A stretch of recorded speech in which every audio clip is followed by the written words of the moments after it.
like to call to order the Brushy Creek Regional Utility Authority Board of Directors meeting for Wednesday, March 22nd. Time is, I think, 6 o'clock. 6 o'clock. Please note the roll. Vice President Baker. Here. Secretary Thompson. Present. Director Anderson. Here. Director Flores. Here. And Director Kirkland. Here. And I, Ann Duffy, am here as well. All right, citizen communication. This is the time in the meeting where anyone who wants to speak to the board may. I don't think anyone signed up to speak. All right, moving on. Item 4, approval minutes for consider approval of the BCRUA meeting minutes for February 22nd, 2023. Motion to approve. Second.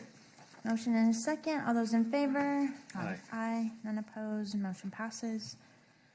Item 5A, consider a staff report regarding a 36-inch pipeline replacement project. Ms. Bondi. Thank you, Madam President. This item is about the 1,500 feet of replacement pipeline we are planning to construct for the underwater pipeline that brings water from our barge up to our water treatment plant.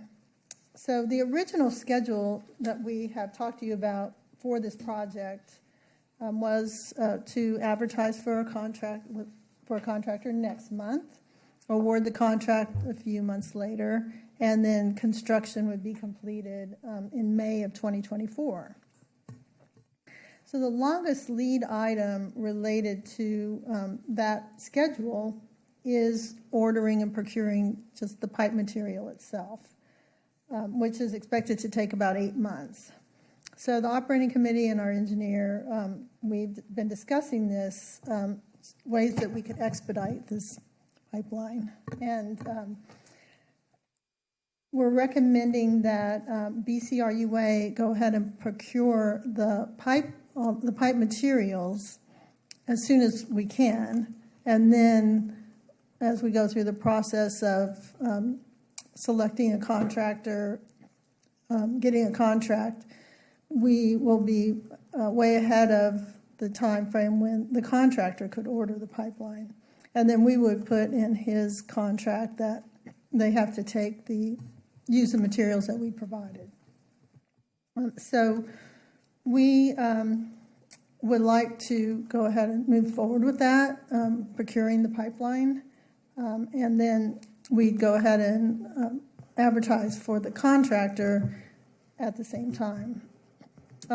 We estimate that this would save 3 months of the construction schedule.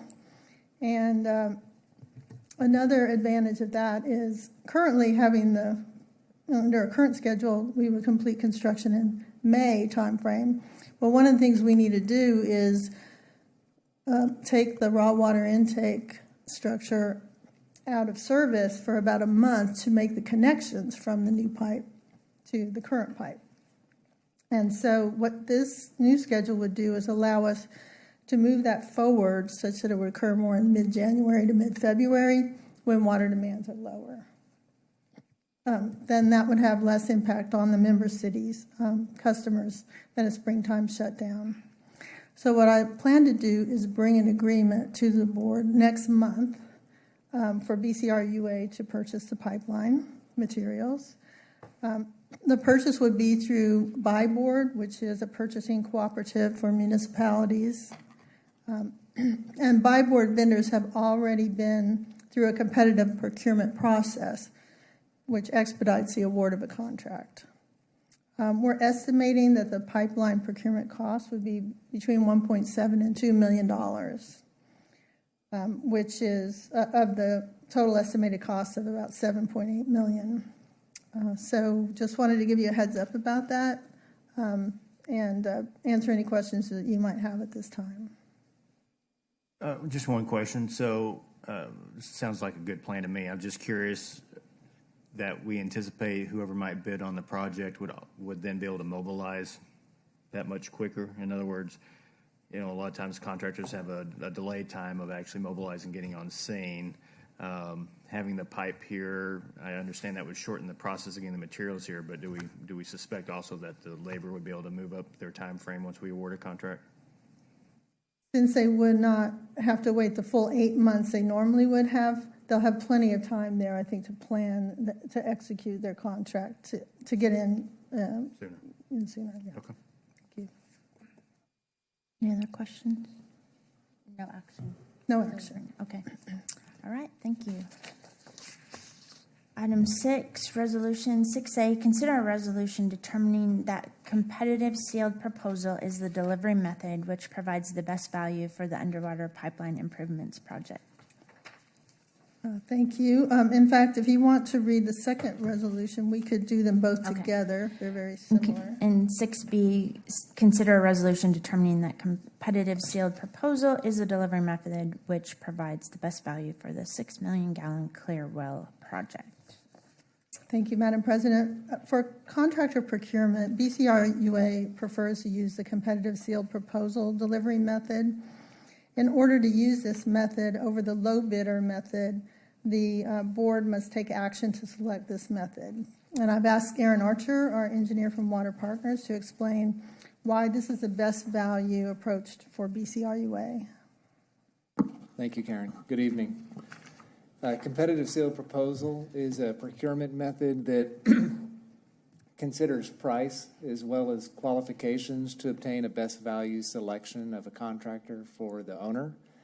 It's authorized under Texas Government Code 2269. It's widely used in the industry for water infrastructure projects, and BCRUA has successfully used it on all of the projects that we have bid the last few years. And so we do have some set selection criteria used to look at qualifications in addition to scoring the cost proposal. I'd be happy to answer any questions. You got one, Jason? I just wanted to say that I don't know why we don't just make this the norm, because I don't understand why anybody just does a regular bid anymore. A competitive sealed proposal is by far the best method of selecting a contractor, because, you know, the reality is that all too often your low bidder ends up leaving a lot of money on the table, and they're just going to look to get that back during the project on change orders.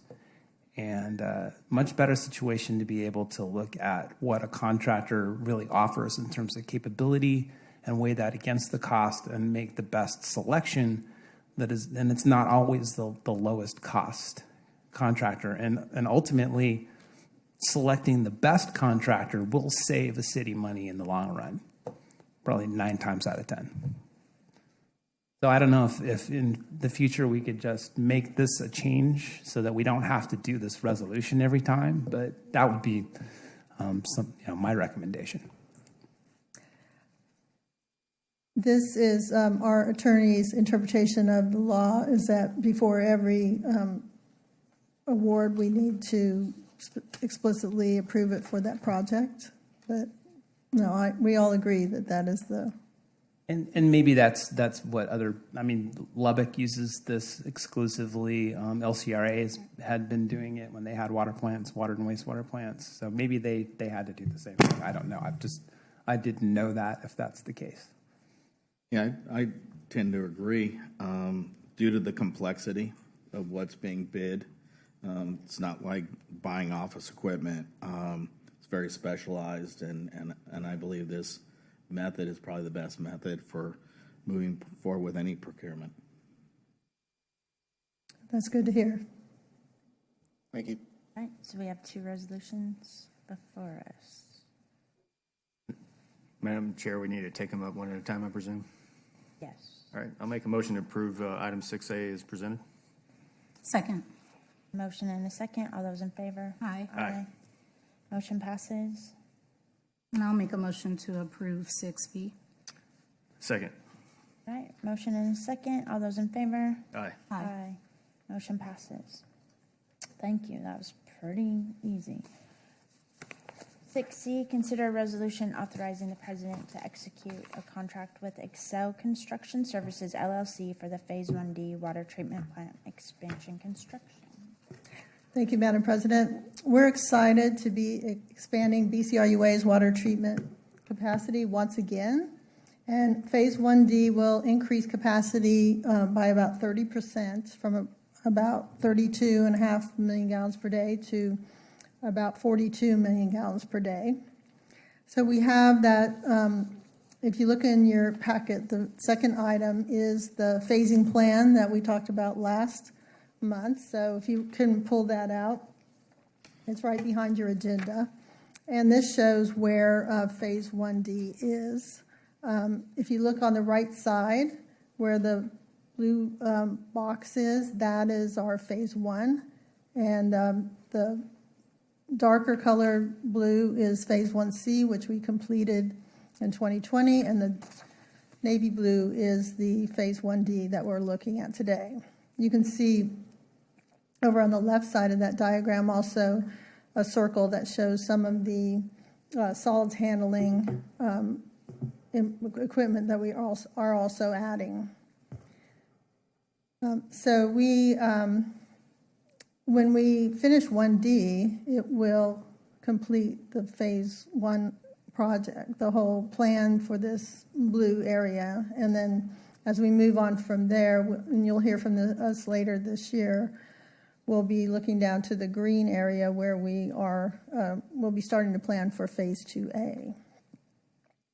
So proposals for this expansion were opened on February 28th, and we received responsive competitive sealed proposals from Excel Construction and Peabody General Construction. As Aaron just explained with the competitive sealed proposal process that we used, the proposals were evaluated and ranked based on the following selection criteria. So 30% for contractor relevant experience and references, including their proposed subcontractors, and 60% for the cost proposal, and then 10% for proposed schedule. So based on the evaluation of these proposals, Walker Partners recommended Excel as the highest ranked proposal. The evaluation included feedback from owners and engineering firms for similar projects, and just the quality of the work that they have provided. So the rank order of the base price proposal was about $16.8 million for Excel Construction and $21.2 million for Peabody. And based on all the selection criteria that were evaluated and the references that were received on our lowest price and best evaluated proposer, Excel Construction, the team met with Walker Partners on March 8th and agreed unanimously to recommend award of the contract to Excel for the $16,836,100. Schedule is to complete construction in January 2025. So funding for this contract will be different for all the three cities. So for Leander, it will be 2021 SWIFT loans from the Texas Water Development Board. For Round Rock, it will be local funds plus the upcoming 2023 SWIFT loan. And then it'll be local funds for Cedar Park, including ARPA grant funds that they have received. While the base price proposal was $16.8 million, BCRUA had planned $18.9 million of funding for construction of this project. So this leaves about $2 million in contingency. Now, since the contract award will exceed BCRUA's authorized maximum of $500,000, board approval of this contract will be contingent on approval by all three BCRUA member city councils. But I know the operating committee already has plans and the dates that they plan to bring this to your councils. So we are all here, staff, our engineer, and to answer any board questions that you have. Any questions? I have one. Just a general question, and I think I've asked this during the briefing, but, with the significant difference in the two bids, I guess when we reviewed the project, we looked at things, all things being equal as far as projection of costs, inflation, cost of labor. Is that a fair assumption? You mean related to the difference between the two? Yeah, because I always get concerned, to the comment we heard about change orders coming later to make up the difference. So, when we looked at both of those projects, were we comfortable with the fact that their delivery, their commitment to the delivery was equal between the two bids?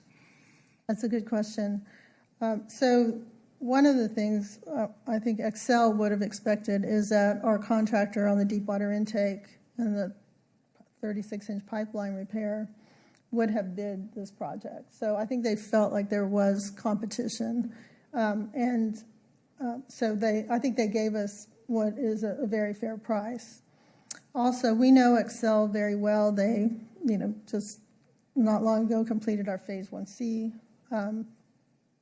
project. So just looking at what their price was and what the actual cost of Phase 1C was, we felt like this was the cost we would have expected.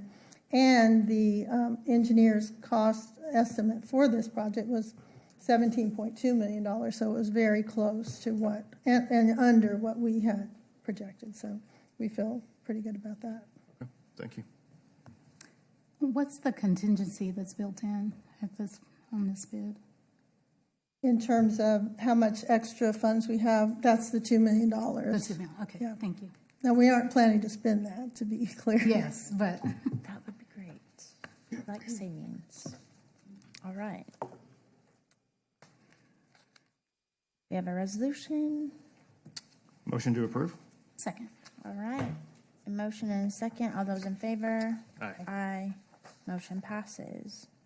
Item 6D, consider a resolution authorizing the president to execute a termination agreement of the interlocal agreement regarding water treatment plant superintendent operation services with Leander. And then, do you want me to read the next together? Or That would be can I do good, that? yeah. Okay. And then 6E is consider a resolution authorizing the president to execute the ILA regarding water treatment plant superintendent operator service with the city of Round Rock. Thank you, Madam President. Before I start on that, I just want to correct myself. I said the engineer's estimate for Phase 1D was $17.2 million. It's $17.6 million.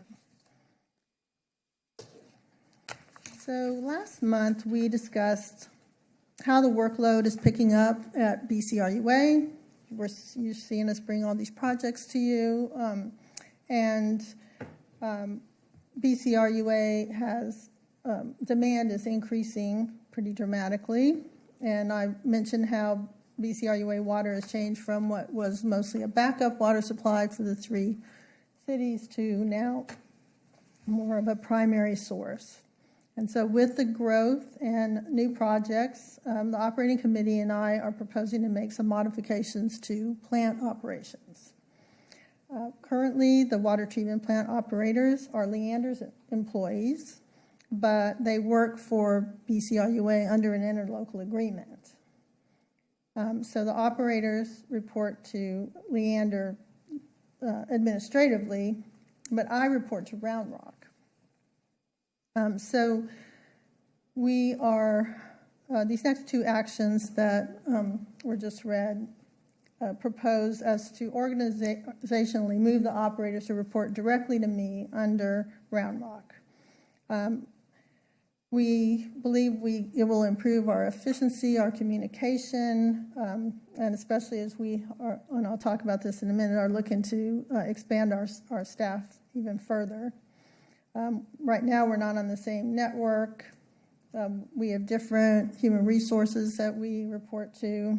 And Round Rock actually has the same water treatment plant that we have in terms of how it's operated. So I think we'll have a lot more opportunity there for training and coordinating with a broader staff than my limited amount of employees.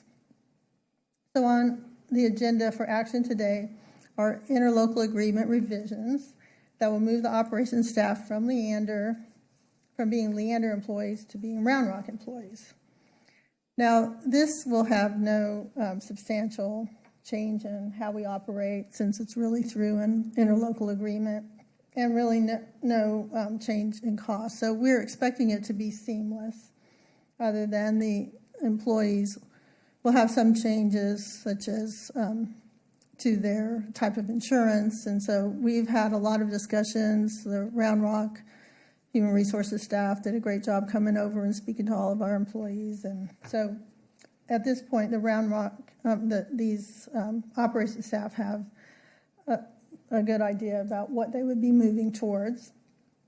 And so far, they've all indicated that they're planning to move. They're going to have a choice, but right now they're working towards getting everything done they need to be able to transfer. So the two actions, the first one is to terminate the interlocal agreement with Leander that was completed, I think, in 2010. And then the second one is to approve a new interlocal agreement between BCRUA and Round Rock, which has essentially the exact same language as was in the Leander. Upon your approval, Round Rock would consider the interlocal agreement tomorrow at their city council meeting, and then Leander would consider approving the termination agreement on April 6th at their next council meeting.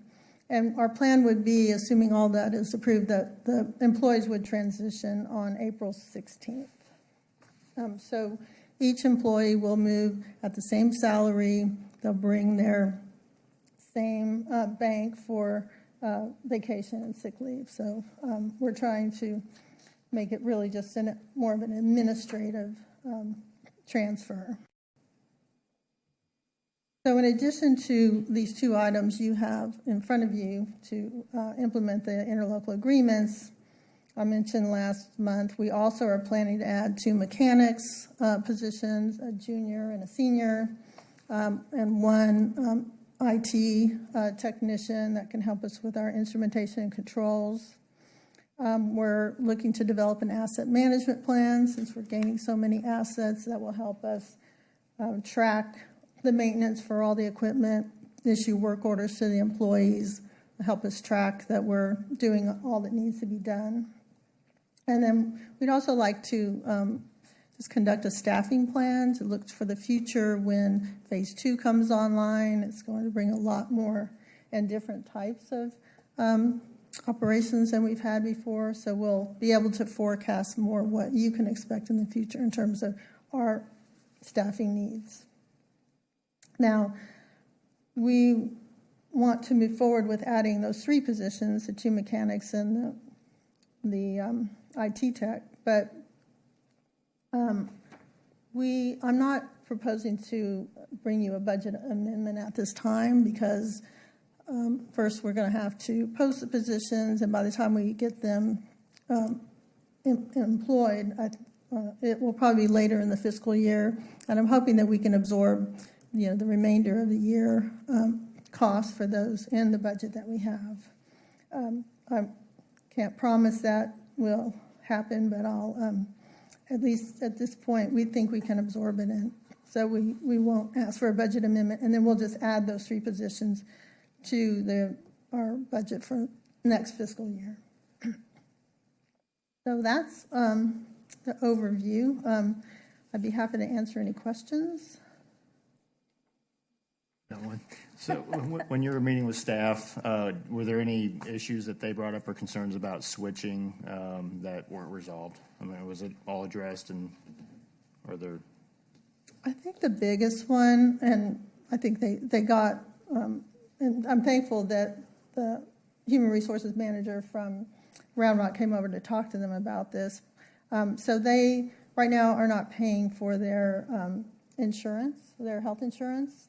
And under Round Rock, they will be paying $50 per paycheck.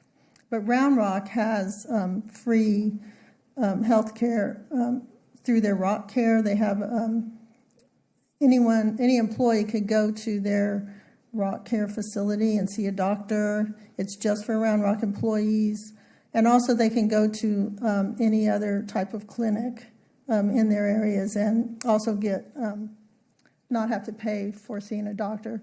Plus it covers all of their medications are free. So I could ask any Round Rock employee. But so I think that was the biggest concern, but it was after that they have all indicated that they want to plan to transfer. Do you anticipate there's going to be any lag in their benefits at all? Or it will change day for day where they continue their health benefits straight away? Yeah, that's a great question. So that's why we're planning on April 16th, because that will be the beginning of a pay period at Round Rock. Okay. And I think they'll actually have an overlap where they'll get an extra week instead of losing a week, they'll have get a paycheck a week before, and then the next from Leander, and then the next week they'll get one from Round Rock. I think we're hopeful that this will improve communication for them to be under Round Rock instead of reporting to multiple places and using different systems. But I'm glad to hear their benefits won't be impacted at all.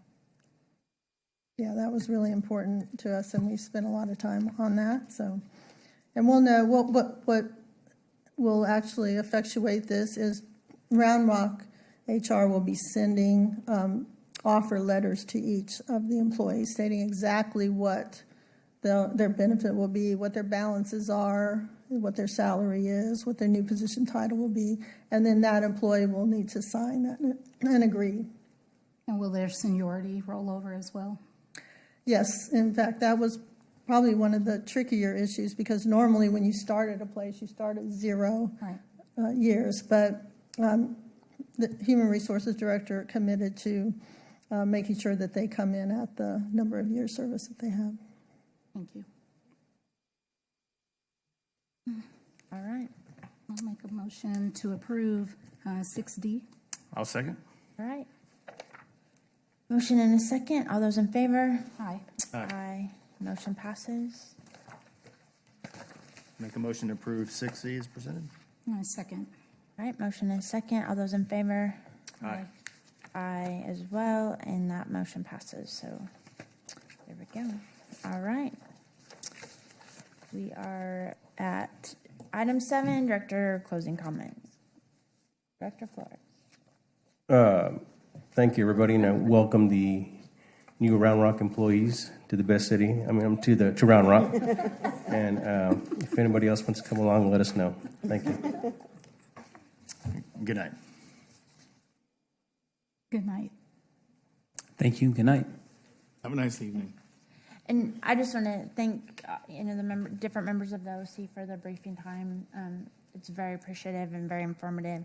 And I ask that we include this slide with our agendas so that it's always top of mind and we can kind of correlate the phases. So thank you, Aaron, for this slide. Thank you. And thank you to the Round Rock HR folks and the time they put into getting those employees taken care of. Appreciate it. And with that, we are adjourned.